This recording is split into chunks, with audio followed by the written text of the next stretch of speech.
Welcome back to the Expanded Minds podcast. Today, I have a special guest with me, and his name is Brian. What's Brian up, is a y'all? paranormal. What's up?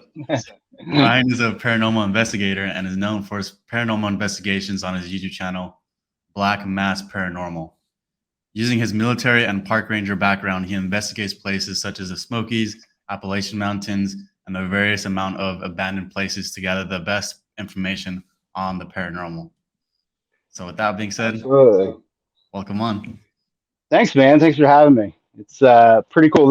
I'm going to be doing a couple podcasts, but this is actually my first one that I'm doing officially. So, Oh yeah, wow! man. Yeah, I've I got saw. like five lined up, but it's they all came at one time. So, I think it's the way they tell stories, or like when you're out, doing your investigations. It's just very interesting. So I definitely think yeah. people are interested in hearing what you've discovered out W- in the wilderness, things like that. Well, the whole situation's a little bit, for me, is a little bit different because these are all things that like I investigate that like, I grew up hearing about. Like really. I mean, we were always told, growing up, don't go out in the woods at night, be careful, don't go too far out in the woods. But my personality, it always just kind of like triggered something in me. And like I just had to go. And it got to a point growing up where I had this dog. His name was Bo. And my mom would have the dog come get me out of the woods when it was time to come in. Because as soon as I would get up, I would take off and I would be out in the woods running around, not necessarily looking for monsters, but just having fun, just enjoying the woods. It's just how I was. And then after a while, like I started to kind of put things together, and realize that, our world is not exactly the way we think it is. So it just kind of, it's been ever since I was a kid, you know, Yeah, I've that's been crazy. into it. That takes a Yeah. lot of courage. I mean, I've been out in the woods during nighttime. See, I don't know if my Yeah. fear is based off of people putting that fear into my head sometimes, or if it's actually like something making me scared during the nighttime. Sometimes I get Yeah. it, but Well, there's something about having a flashlight in the woods at night, that just brings it to another level because, you can't see, past like 10, 15 feet around you. It's one thing in the day when you can actually see, even if it's, pretty dense, but doing it at night, it's like you don't really know what you're walking into. And it puts oh you yeah. in a different kind of perspective, rather than like the houses. I mean, I love doing ghost stuff as well. That's really the ghost stuff is what really got me going into the YouTube side of it. I had an experience living in this one house. It was built in like, I think it was like 1890. And in East Tennessee, it gets like really, really humid, especially in the summertime. And this was like mid June, I think. And as a kid, I had always thought about like ghosts and, goblins and whatever. But I was sitting on my couch in the summertime and I looked down my hallway. And at the end of my hallway, I see this black mass, this is where my name comes from. Um, and I think somebody has broken into my house. So I'm like looking down the hallway and I see this figure standing there. And I jump up and I take off running down the hallway, thinking like I'm going to tackle somebody. And by the time I get to the end of the hallway is so cold I can see my breath. And that just really kind of sit my brain into like, holy crap, like I got to tell somebody about this, and once that happened, I started getting into it a lot more and got into the investigating side of it and trying to like record things. And then down the road, I ended up getting on YouTube. So yeah, It's interesting. I'm yeah, really into like studying like haunted places and demons and stuff like that. Because especially it's like my own interesting, house, I man. started having like my own encounters with stuff, and it was Yeah, just fascinating to kind of try to get to the bottom of what was causing this, and it's quite yeah. interesting.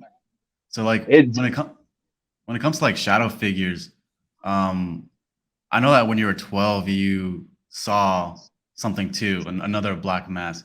Like, can you kind of describe like how do you see these things though? Is it as real as like a material object? Does it seem somewhat dreamlike when you're seeing this kind of stuff? Like, what does it look like? it's like it's the total absence of light.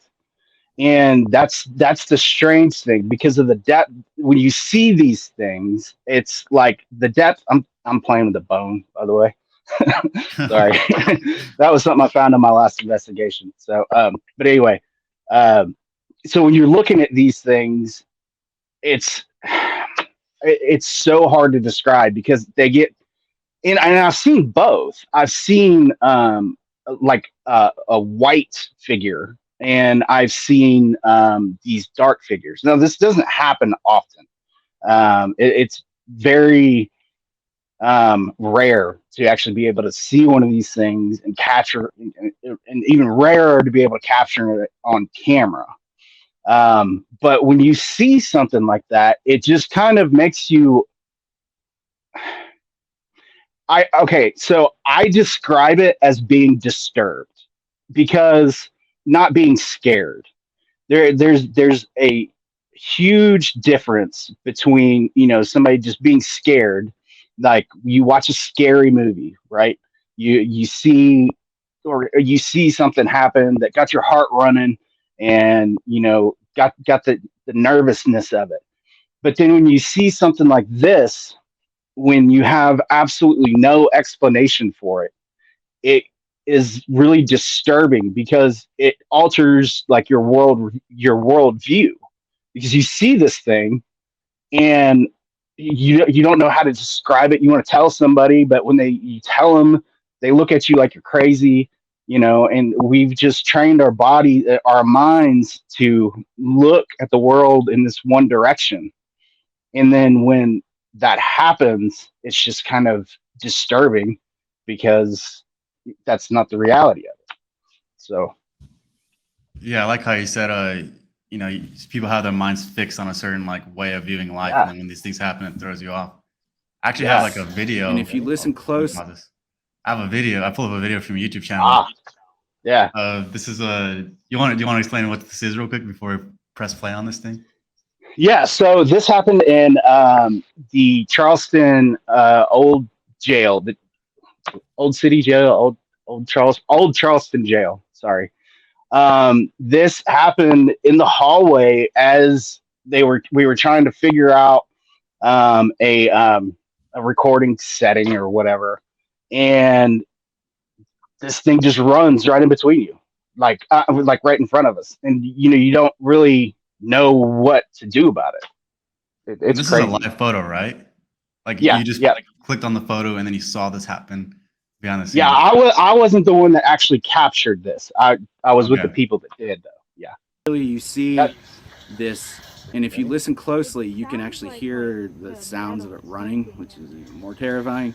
But you can see this black figure just dart right in Yeah. between us. And at the time, the guy who actually got Man, that's really good evidence. And in yeah, fact, when dude. I've seen figures like this, that's exactly almost how they look like too. Yeah. And how does that happen? Like, how can we be?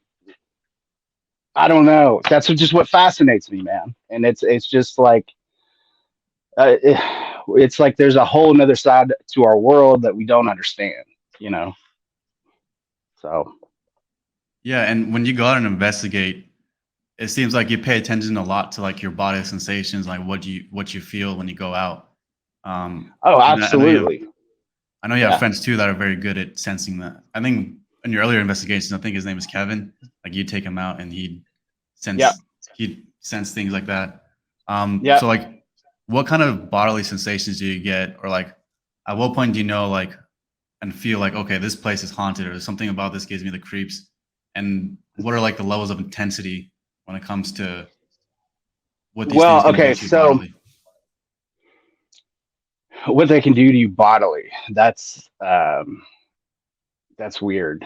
Um, it can really wear on you, especially with an attachment. I had one time I had picked up an attachment from this lady's house. I think I've got it labeled under the Candy Factory. It was one of my earlier investigations. Um, but I had picked up an attachment that turned out to be a little boy. And when I had come home, I felt like I thought I was asleep. And I was and I was like dreaming like I was sitting on the edge of my bed and looking at this little boy. And it was like he was trying to tell me something, but I couldn't understand what he was saying. Like I could see his mouth moving, but I couldn't understand what he was saying. And then he takes his finger and sticks it in my chest. And that really just kind of really fucks with your head, because the next morning when I get up and I'm looking at my chest, I've got a burn mark, like, and it's in the shape of a finger. So it's kind of, when you get into locations that are haunted, it can be difficult to establish whether or not the location's actually haunted or there's something else going on. So, for example, if you are getting around somebody, if you walk into a room and somebody is angry, okay, we as humans can pick that up, like without saying a word, without, talking to each other. When you walk into that room, you can just feel that different energy. You don't know why, you don't really know what's going on. So it's kind of like one of the situations where when you're going into a haunted location, you pick up that energy, immediately. There's like just something a little bit off. And there's different types of energy. Like in Charleston jail, you walk into Charleston jail and that place is dark, man. Like you can just feel it. Like it just feels like you're in a room with a ton of angry people. And then you have situations where there would be like a tragic accident that had happened. Not necessarily a murder, but somebody had passed away like in their home. And you walk into that home and you can feel the difference. It's not as threatening, but at the same time, it's a situation where you can just feel like there's something off. Now, I've gotten actually to, and this is the first time I was able to do this. I was kind of like, holy crap. I can actually pick up EMF disturbances like with my hand. Like I can take somebody can hold an EMF detector, like if we're in a haunted location, and I can like feel where the change is, and then you can take the EMF detector and you put it and you watch it jump. Like it's really interesting. So depending on the situation, you can really tell two different things. I mean, that obviously the jails are scarier than just a regular home, but not all hauntings are bad. So for example, like, okay, so if you were to go into a home where somebody had just passed away, okay, of an accident, say they fell down the stairs and died, a lot of the times, and I don't understand why this is like this, but a lot of the times those individuals just don't know that they are dead. So they're just kind of like stuck in between, they don't really. Now, a lot of people argue that this proves that there's not a God and there's not a hell, but at the same time, people have different religious views and people have different, um, relationships with God themselves, So, and you'll see and this is just what I've experienced. You'll see that a lot of times people don't even realize that they're dead, and it's like they're stuck on an island. So imagine yourself being stuck on an island. If you see a boat driving by, what are you going to do? Hey, help me, help me. Yeah. So it's just kind of like they're trying to communicate and trying to figure out what's going on, but at the same time, their perception of time is different than ours, you know. So, and that leads into the stone tape theory and the different types of hauntings, whether it's intelligent or residual. So, you know, that's, yeah, it's a rabbit hole that you can fall down in really quickly. That's very interesting because, I mean, one thing that I do, and especially that I believe in, is that, yeah, we're definitely souls for sure. Right. And when I've gone to sleep before at night, like I've observed myself go to sleep, and you can kind of Mhm. find a place in between where you're half awake, half asleep. And this one time I observed myself going into that, and I saw myself float out of my body, and I was stuck in that Yeah. in between state, like you said. Like I Yeah. was existing, but I wasn't really existing, and I was kind of feeling my way through darkness, and I was like floating just through nothingness, kind of thing. And then I was trying to find my Yeah. way to my body and trying to remember what I felt like to be myself. So it can be Yeah. people. It could also be maybe even people when they sleep, they project themselves out, and then they might not necessarily know, or they might just be wandering, trying to find different places to go, not really knowing Right. how to operate in these kind of realms and stuff. Um, Absolutely. And you know, that's that a lot of people also got to remember that humans have not been on this earth for very long. We're like essentially we've really only been here for like a blink of an eye in comparison. And I'm actually working on something with this, trying to get this theory out there. You know, so our understanding of the universe and our existence on this planet is, you know, we're still in like preschool stage. Like, yeah, we've got these advanced technologies with computers and stuff like that, but you know, even if you like look into the research of like the from past cultures, you know, they've all shared this type of spiritual connection that we've in a sense kind of forgotten about. Like we've really in our today's society, we've kind of moved away from that. And I'm a strong believer that there's still something going on there, you know, with our souls and with our connections to this planet and this universe that and that's, you know, the kind of the purpose of my channel is trying to find a way to express that stuff and show it. So yeah, I remember also like so I think it's one of your first videos, this with the Thompson haunting, like you interviewed a family. yeah. What I found interesting with that is you were interviewing them and they're talking about how they kind of struggle with mental health, and you're saying Mm-hmm. maybe one cause of it could have been these spirits. So like Mm-hmm. can you describe how like a spirit or maybe a ghost or demon can affect somebody's mental health and well-being? Oh, absolutely. And this is a very fine line that you're catching me on here. It's okay. I love to talk about this. What do you Um, mean by fine line? Like what? okay, so definitely there are mental health issues. You know, as far as I'm not going to name a single mental health, but where individuals will hear things, that will see things that are not there. You know, we do as humans have hallucinations. At least we think that they are hallucinations.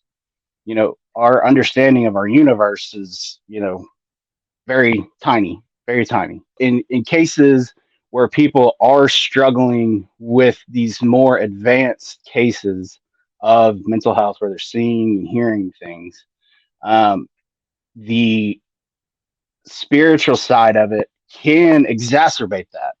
You know, it can make it worse.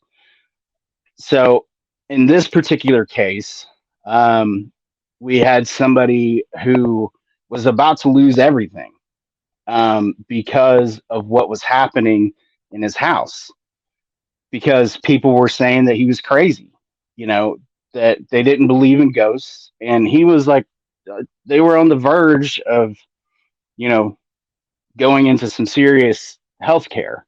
But with me being able to come in there and show the things, and even in that video, I didn't release all of the evidence that I captured because it became very personal.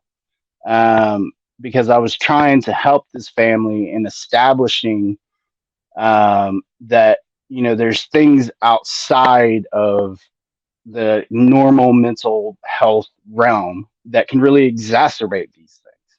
So, you know, as a paranormal investigator, I have to show them and be like, hey, I captured this voice here. You know, I saw this shadow here. So you're not completely crazy, but at the same time, you still need to be working with your doctor, you know, if you're having, um, you know, these mental health issues. So if that makes sense, man, That it's makes sense. it's Yeah. it's a delicate topic. It really is, because you don't want to dismiss any mental health problems with paranormal activity, because paranormal activity is rare. You know, it doesn't happen very often. You know, most places aren't haunted. You know, the majority of places aren't haunted, but there's certain situations where this does happen, where a person with mental health the situation is exacerbated because there's crazy stuff going around, you know, all the time, plus what they're struggling with. Yeah. Talk to me about like portals. Like, have you ever been to a place and you feel like there's a portal here to another dimension, or maybe So, what is your take on portals in general to other worlds, okay, dimensions? I have always been kind of skeptical in a sense about portals until recently, and it's in the last video that I just released. Um, I am at an area called Black Mountain, and this area is like really rich in like Native American history. And I am walking past this rock, okay, and it's this big rock formation. And as I'm walking past this rock formation, I get this weird sensation. Like I felt like I was being pulled. Like I like physically felt like I was being pulled in my ears. Like it was kind of like being in an airplane, like that compression type feeling. And as I kept walking, like, and you might be able to tell by the look on my face, I can't remember if I'm looking right at the camera or not when it happens, but I was like totally shocked because like it was a sensation that I had never felt before. And I swear that like I had almost just walked either into a portal or walked by a portal, because you can, if you listen closely, especially with like earbuds on, um, you can hear this weird like whirring sound. And I don't even know how to describe it. Like it was the craziest thing that I've ever experienced. Like it was wild. So also, so when you investigate into now forest and you're looking for cryptids, moving into kind of Mhm. like this area now, like what kind of sensations and feelings do you get from investigating? Because like, for example, if I go to a normal hike, I go into the wilderness, you don't Yeah. really pay attention to what can really be going on like underneath the surface. You're just focused on completing your little waterfall hike or like whatever it Right. is. You're enjoying the scenery. When you go deeper into the forest, though, that's when maybe the paranoia starts to hit you a little bit more. Maybe weird Right. sensations start to hit you. Maybe you start to feel like you're getting watched. That's where really Well, stuff can happen. right.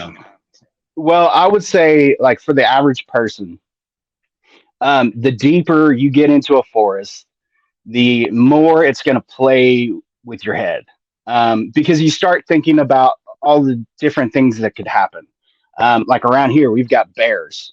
You know, we've got black bears. I mean, black bears really don't bother you, but you know that kind of, you're like, oh, well, maybe there's a bear, and then you're like, well, maybe there's a boar. Well, what if I have to run away from this thing and I end up lost in the mountains somewhere? You know, well, you know, well, where am I going to sleep? Am I going to be able to start? So it really can add up in your head really quickly, you know, for just the regular person that likes to just go on an occasional hike. But for me, because one, I've been doing it for so long and I have, you know, a background in it, I'm able to kind of pick up on different smells and different trails. Like I pay attention to different types of game trails. You're going to look for poop on the ground. That's going to give you a good indication. Like when you get deeper in the mountains, like you actually have to pay attention to the little details to make sure that you don't miss a bigger detail, such as, a bear or in East Tennessee, it's all made of limestone. So we have caves everywhere. Like, for example, okay, Tennessee Vols football team, the Neyland Stadium. Underneath Neyland Stadium, they have to pump concrete into it to keep it from falling in, because there's cave systems all throughout like East Tennessee and Appalachia in general. So there are those aspects of the woods that you really have to pay attention to, or you can just disappear at the drop of a hat. You ever gone into those cave systems? Like curious to like explore cave systems in general? Oh yeah, no, yeah. I used to do that all the time. I don't do it anymore because my body is fatter and brokener, and when you get down into a cave, man, it could get tight really fast. Me and my brother, we used to go caving all the time. There's caves all around here. My brother one time fell in a cave, and like we over this one like ledge area, he just went off the side, and it was just like gone. But luckily they were able to get ropes and stuff like that and pull them out. But yeah, it's the cave systems are wild for sure. They've closed most of them off now, with all the, I call it gentrification happening here. They've really closed access to them, so they're harder to get into now. So yeah, I've watched so many like cases with people getting stuck in cave systems and like missing cases. It's interesting what people say that are in caves, or maybe what can happen to those people that go missing. yeah. I mean, so when you were a kid, you saw Bigfoot, right? When you I were did. young? Yeah. What was that? Can you go into that encounter? Yeah, man. I was at I was basically standing on this bank, and I am looking across the water, and I see this mass kind of moving like across the lake. And I'm like sitting there and I'm staring at it. And at first I think it's a bear. I'm just sitting there watching it. And then I start hearing the sounds that it's making, and it's taking these trees, and it is just like, I don't even know how to describe it. It's like turning trees into mulch, just plowing through it. And I'm just like, holy crap, that's not a bear. And it scared the crap out of me. But at the same time, I was so fascinated in watching it. I kind of knew that I was safe because there was a good little distance. I mean, I say a lake, but it wasn't a lake. It was like a cove kind of area. It was only about, I don't know, 50 feet from where I was, where the other side of the lake bank, the cove bank was. And I'm, just totally fascinated with this thing because it's picking up trees, it's moving in like all kinds of weird, unnatural ways. And it was actually something that I come to find later out that the landowner knew about. Like he was totally aware of this thing living on his property because apparently it had killed a couple of his cows. And, it was in an area where there was just nothingness for miles. You couldn't, it was an amazing experience to see something like that as a kid, because I even now when I try to look back at it, I remember details that I didn't remember before, and it's just kind of like it's hard now as a paranormal investigator because I want to make sure I get all the details right. You know, I'm like, I got to get everything right. But at the same time, it's such an amazing story. Like to be able to see something like that as a kid, and it kind of helps shape your worldview. You know, like ever since, and after that, like I realized that the world was not what I thought it was, and then something else happened after that that really kind of screwed up my worldview. But yeah, it was an interesting situation. Um, and now that I think about it, so and this is something me and my brother both saw. Uh, One night, and I'll just tell you the story because I just realized that the direction that I was looking was kind of in this area where I saw this like Bigfoot thing. So Mhm. now I'm not trying to say that they're related. They're not necessarily related, but one night when I was a kid, I wake up and I hear my brother, who's 4 or 5 years older than me, screaming. He's just yelling as loud as he can.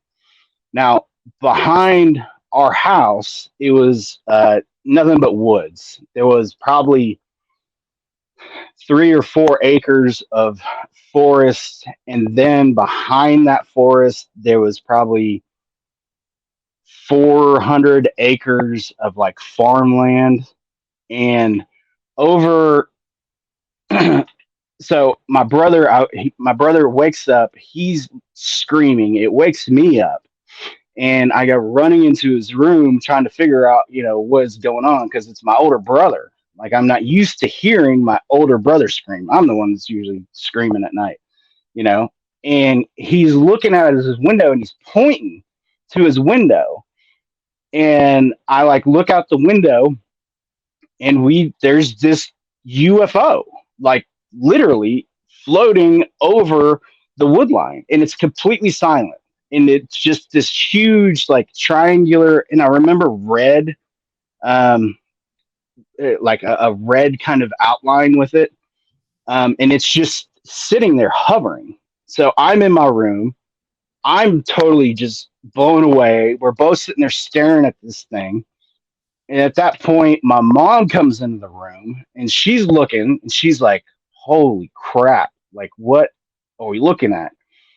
And then I can't remember if my dad entered the room or not, but we're all just sitting there staring at this thing over the wood line, and then it just vanishes. And it wasn't like a small like light, or like this thing was huge. I mean, it had to have, like, just our backyard was about an acre, and this thing was bigger than the acre, and it was in the just flow, just hovering right above the woods. So it was an interesting experience, man. Vanish as in like how did it vanish? Like it just Like disappeared just like that, or was it? Did you see it fly it, off? like it was like it was like it took off, but at the same time, it was moving at like such a speed that you couldn't really tell if it was like getting smaller, like shrinking down, or if it was like moving away. Like, I mean, it was just like there and then like gone. Like, and it happened in what seemed like a half a second. And so Yeah. you said it was triangular, and that's not Yeah. like the normal shape that people depict it as, right? Is that Right. Yeah. No, it wasn't triangular, or it was triangular. Yeah. Not the normal shape that people typically describe as a UFO, being some weird disc. flying Yeah. Dorito? Yeah, dude, it was like a Dorito. Yeah, yeah. It was weird, man. It was weird. And here I am as a kid, you know, experiencing this stuff.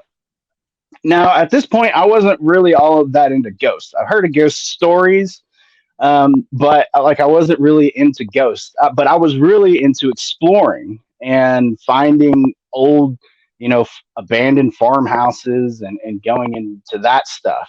You know, so it wasn't like a whole. It was just kind of a whole nother side of the coin that was slowly getting all pieced together for me. Oh, that's interesting. especially how you put that. It's like pieces of a puzzle that you're trying to solve, because this is kind of like hidden. This is kind of like hidden behind the scenes, where it's not. When you're sharing this kind of information, you probably will experience some resistance, because people will probably call you out and say, "No, this is all fake. You know, this guy's making up stuff." And so, no, I don't care, dude. Okay, so here's the bad thing about that. Okay, when I first started coming onto YouTube, and I'm experiencing this now, people were saying, "Oh, this is fake. This is fake. This is fake," and then they start to get to know me, and they're like, "Oh, like he's not bullshitting." So the way like YouTube works is the people that comment and say negative things about you, okay? And this is so, and it's so frustrating to me, because when you're trying to actually legit do this stuff, the people that do fake stuff, people are calling them out, putting in the comments saying, "Hey, you're fake, you're fake," but that's driving traction to that video. So those people get more attention because of the way the algorithm's set up. So the fake stuff gets pushed out, while the guy that's legit trying to figure stuff out gets kind of pushed away. So yeah, it can be difficult.